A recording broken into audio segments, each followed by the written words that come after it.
Em nome do Pai, do Filho e do Espírito Santo. Amém. Reverendíssimo Padre Silvano, reverendos padres, Padre Wanderson, Padre Rogério, caro diácono Gabriel, reverendas religiosas, caros irmãos.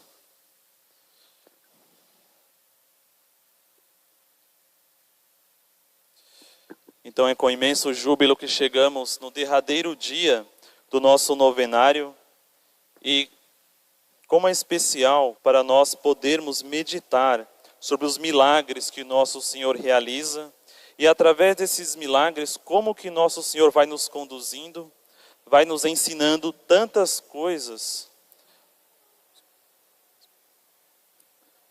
Nosso Senhor vai nos conduzindo e vai nos ensinando tantas e tantas coisas a respeito da nossa fé. Sendo então para nós uma oportunidade de silenciarmos um instante de vez em quando, na correria do nosso dia a dia, do nosso trabalho, e aproveitarmos uma novena assim, para aproximar o nosso coração do coração de nosso Senhor, o bom Jesus crucificado, nosso patrono, nosso padroeiro. E hoje então chegamos nesse evangelho desta pesca maravilhosa, desses 153 grandes peixes. E ora, se a gente for pensar, quanta gente não seria necessária então para poder consumir, não é tanto peixe assim. Então veja que maravilha que nosso Senhor faz. Tem ali poucos homens e nosso Senhor, vendo aquela pesca que não deu certo, decide ajudá-los e os ajuda de um modo tão maravilhoso. E por isso, caríssimos, é muito verdade isso que nós falamos quando iniciamos a nossa novena a cada dia, que na misericórdia temos a prova de como Deus ama. Ele dá tudo de si mesmo para sempre, gratuitamente e sem pedir nada em troca. Ora, nosso Senhor dá tudo de si. Nessa novena nós meditamos tantos e tantos milagres. E certamente aqueles que mais nos impressionam sempre são aqueles milagres de cura, por exemplo, porque quantos de nós não desejamos muitas vezes uma cura para alguma enfermidade ou nossa, ou de algum amigo, de um familiar, de um parente, e nós passamos por algumas curas, e, enfim, até mesmo ontem, nós celebramos São João Maria Vianney, mas foi o 11º domingo depois de Pentecostes, e também no evangelho de ontem tinha uma cura, aquele episódio em que nosso Senhor cura um surdo mudo. Então vejamos que nos milagres de nosso Senhor, sempre nós vamos ter esse aspecto maravilhoso, seja de cura, no nosso caso hoje, alimentando os apóstolos. Outra vez nós lembramos muito bem da multiplicação dos pães, quando nosso Senhor alimenta uma multidão incontável de homens e mulheres e crianças, e depois ainda sobram 12 cestos cheios de pão. Enfim, enfermidade e fome. Duas coisas que nós podemos pegar para meditarmos hoje e aproveitarmos para concluirmos essa nossa novena. A história do povo de Deus, se nós bem recordamos, é a história, caríssimos, de um Deus que cria o homem de um modo tão especial, de um modo diferente de como ele criou todas as outras criaturas. Forma o homem com as suas próprias mãos, sopra no nariz do homem o sopro da vida e dá ao homem tantos dons maravilhosos. Então veja como Deus tem todo um carinho para com o homem, toda uma proximidade. Ele se faz tão próximo de nós desde a criação. E em troca, o homem, ele se afasta de Deus, ele o trai, ele escolhe ficar com a sua própria humanidade, com os seus gostos, com seus caprichos. E este pecado resulta numa certa enfermidade na natureza humana. E o homem então caminha longe de Deus, como que às cegas, anda nas trevas, e anda com uma certa fome, sei lá do quê, porque o homem já procura aquilo que ele deseja para saciar os seus desejos e não encontra. E vai se distanciando cada vez mais de Deus, se entregando cada vez mais ao pecado. E Deus, na sua imensa misericórdia, vendo a situação do homem, não o larga sozinho nas trevas, mas vem ao encontro do homem. Vem dar ao homem uma oportunidade, uma cura e um alimento para este homem que não sabe o que faz. E aí nós vamos acompanhando a história do povo de Deus no Antigo Testamento e vamos passando por tantos e tantos episódios, mas de modo especial, já que estamos falando de cura e fome, o fato de nosso Senhor ter libertado o seu povo da escravidão do Egito e ter colocado a caminho de uma terra prometida. E aí faz uma promessa ao homem. E o homem então, do povo de Deus, sendo conduzido por Moisés no deserto, é alimentado com o pão do céu, com o maná. E Deus então vai novamente se aproximando do homem, como que fazendo o seu povo perceber novamente, no fundo, qual é a sua fome, o que ele busca. E Deus coloca esse povo a caminho, para que durante esse caminho ele pense, ele possa meditar, refletir. E o que nós vemos, caríssimos, é um povo que foi libertado da escravidão, é um povo que Deus alimenta no deserto com o pão dos céus, mas continua ainda querendo se distanciar de Deus. Deus dá o pão e eles reclamam. Ora, esse pão não tem gosto. Nós temos sede agora. Então Deus vai lá, faz jorrar água da pedra. E o povo continua murmurando. Era melhor a gente continuar escravo no Egito. Nós agora queremos carne. E Deus então manda uma nuvem de cordonizes. E o povo come. E continua caminhando no deserto nessa murmuração, constantemente.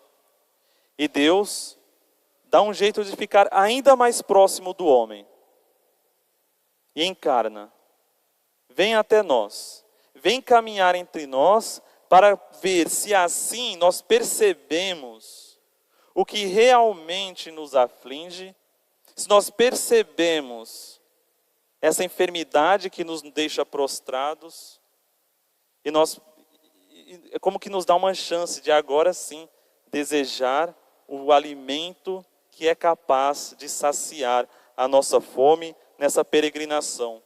Então, como que um novo Moisés, nosso Senhor agora caminha entre nós e vai dizer, olha, esta fome que vocês sentem é uma fome diferente. É uma fome de um pão que ninguém pode dar para vocês. Por isso que vocês correm de um lado para o outro, se entregam ao mundo, à carne, ao demônio, e vocês não encontram aquilo para satisfazer aquilo que vocês desejam. Porque esse pão que vocês precisam, sou eu. O alimento da vida de vocês é a minha carne, e a bebida é o meu sangue. Isso então causa no homem da época, nós conseguimos ler nos evangelhos isso, como que isso causa incômodo. No começo do evangelho de São João, nós vemos como que o homem, ao invés de olhar para nosso Senhor e buscar compreender estas palavras, simplesmente recusa, dizer, não, suas palavras são duras demais, como é possível isso?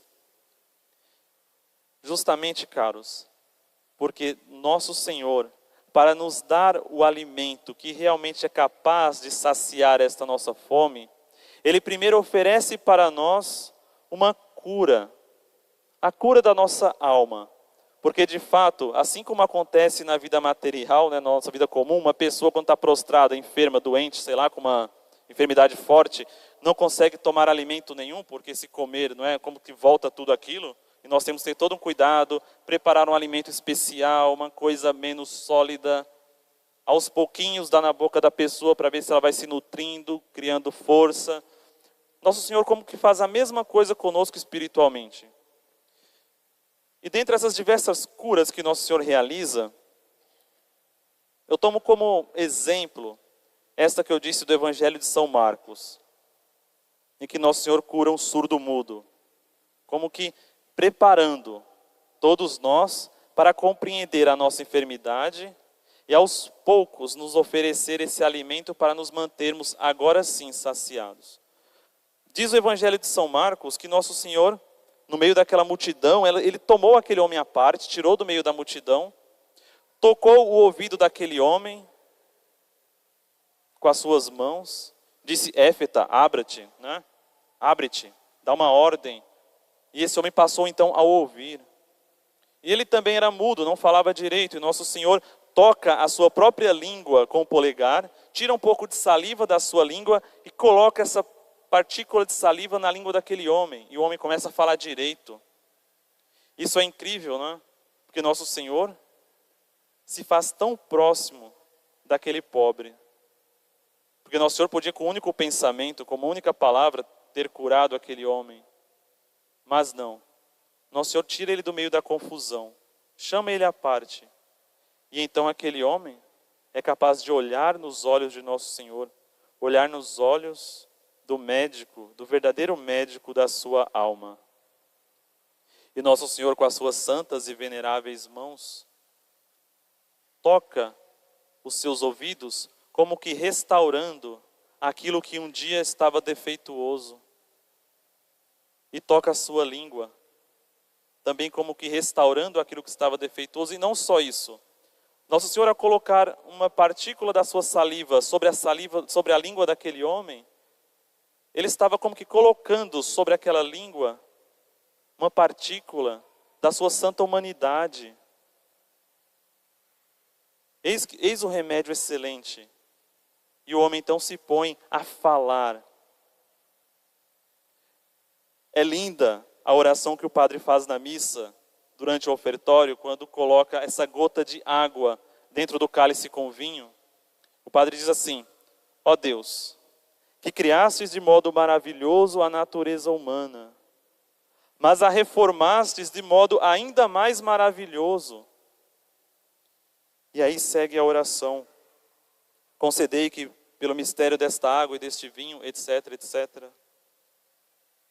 sejamos feitos participantes da sua natureza divina, que se dignou fazer-se participante da nossa natureza humana. A beleza desta oração, de reconhecer que Deus cria a natureza humana de modo tão maravilhoso, nós lembramos no livro do Gênesis, e ele viu que tudo o que fez era muito bom, mas, de modo ainda mais maravilhoso, nosso Senhor restaura essa natureza defeituosa. Porque nosso Senhor, quando vem caminhar entre nós, Ele não se satisfaz em tocar em nós e nos deixar semelhantes a nossos primeiros pais, Adão e Eva. Nosso Senhor agora vem, derrama sobre os nossos corações o seu Espírito, nos dá um coração novo, tira de nós o coração de pedra, apaga de nós o pecado original, nos faz filhos de Deus e herdeiros do céu. Eis então que o restauro do homem, que essa reforma que nosso Senhor faz, esta cura, é ainda mais maravilhosa. E caríssimos, é nesse ponto em que nós estamos.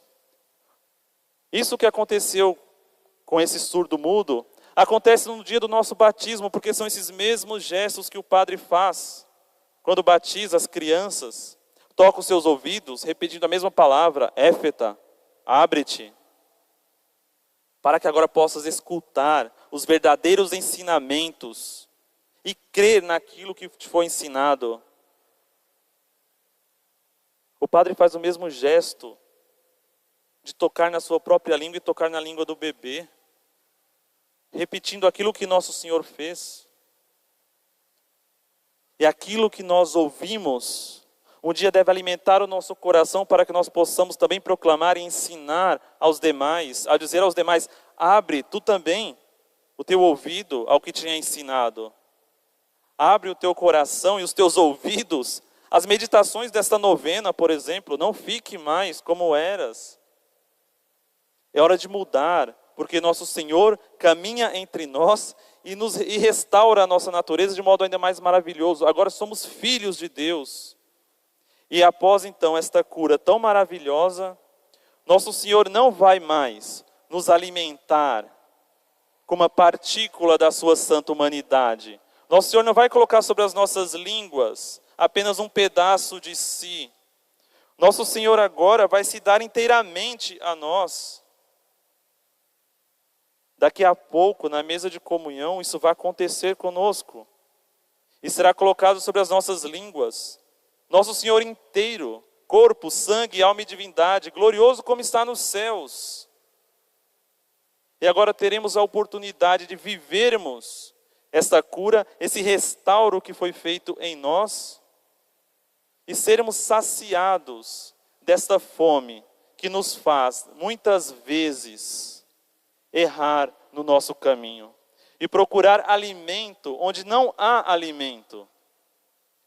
E se nós não tomarmos a decisão agora de mudar o rumo da nossa vida, de abrir o nosso coração a esta cura e agora nos alimentarmos com o corpo e o sangue de nosso Senhor, o verdadeiro pão da vida, se nós nos recusarmos a isso, se nós nos recusarmos à verdadeira conversão, podemos perguntar então, ora, de que pão nós queremos ser saciados então? Qual é essa nossa fome? Onde o pão da vida, o verdadeiro pão vem até nós, de modo tão maravilhoso, inteiro, e nós o recusamos. Vamos fazer como aquele povo que recusou o maná no deserto, reclamando, eu não gosto desse pão, eu não gosto desse sabor. Agora, com um coração novo, filhos de Deus, vamos ser capazes de falar a mesma coisa? Com esse verdadeiro alimento, com corpo e sangue de nosso Senhor? Caríssimos, a resposta a isso, a resposta à nossa fome, que fome nós temos, que alimento nós desejamos, esta resposta nós damos com a nossa própria vida. Vejamos as nossas atitudes, vejamos os nossos gostos, como nós alimentamos as nossas inclinações, se nós mortificamos as nossas más inclinações, ou se nós, pelo contrário, damos vazão a todas elas. Se as nossas inclinações são revestidas de uma vida de vícios ou de uma vida de virtude, é com a nossa vida que nós podemos encontrar em nós mesmos, no nosso exame de consciência, qual o alimento que nós buscamos. Nesta pesca milagrosa, porque veja, é interessante como eles vão pescar e eles não encontram. E é somente depois de uma ajuda de nosso Senhor que tudo acontece. E assim não pode seguir a nossa vida, porque se na nossa vida nós continuarmos procurando apenas aquilo que nos agrada, não abrirmos chance para a ajuda de nosso Senhor, como encontrar o verdadeiro alimento? E então, depois de dar ouvido ao que nosso Senhor diz, lançar as redes do lado correto. Esse lançar as redes do lado correto é como que mudar a direção do olhar. Nós olhamos para aquilo que nós buscamos. E até então, se buscava apenas de um lado da barca, todos os olhares estavam voltados para aquele lado. Nosso Senhor manda, olhe para o outro lado, jogue a rede agora para o outro lado.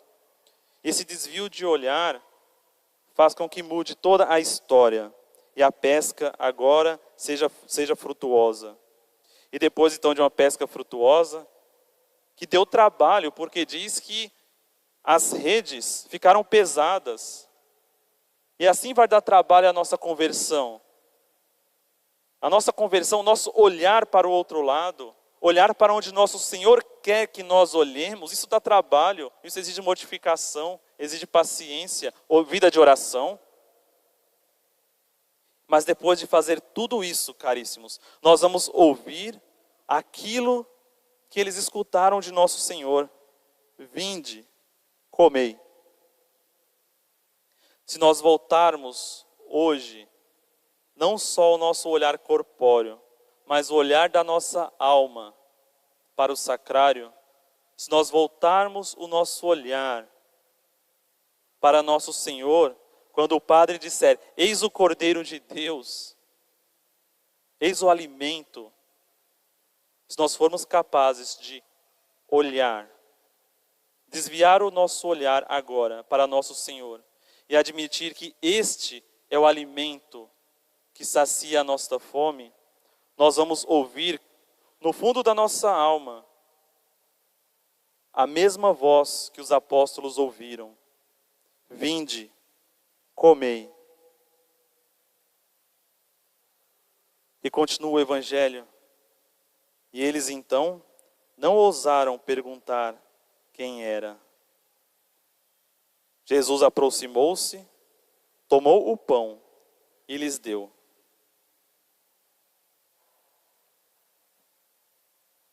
A nossa fome, caríssimos, a nossa surdez, a nossa mudez e as nossas enfermidades. Eis o nosso médico, eis o nosso alimento.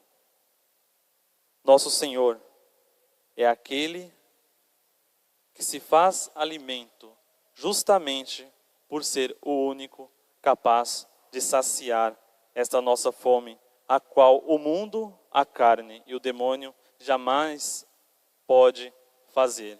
Voltemos a Ele os nossos corações, entreguemos a Ele a nossa alma. E assim Ele nos dirá: vinde e comei, este é o meu corpo e este é o meu sangue. Louvado seja nosso Senhor Jesus Cristo. Em nome do Pai, do Filho e do Espírito Santo.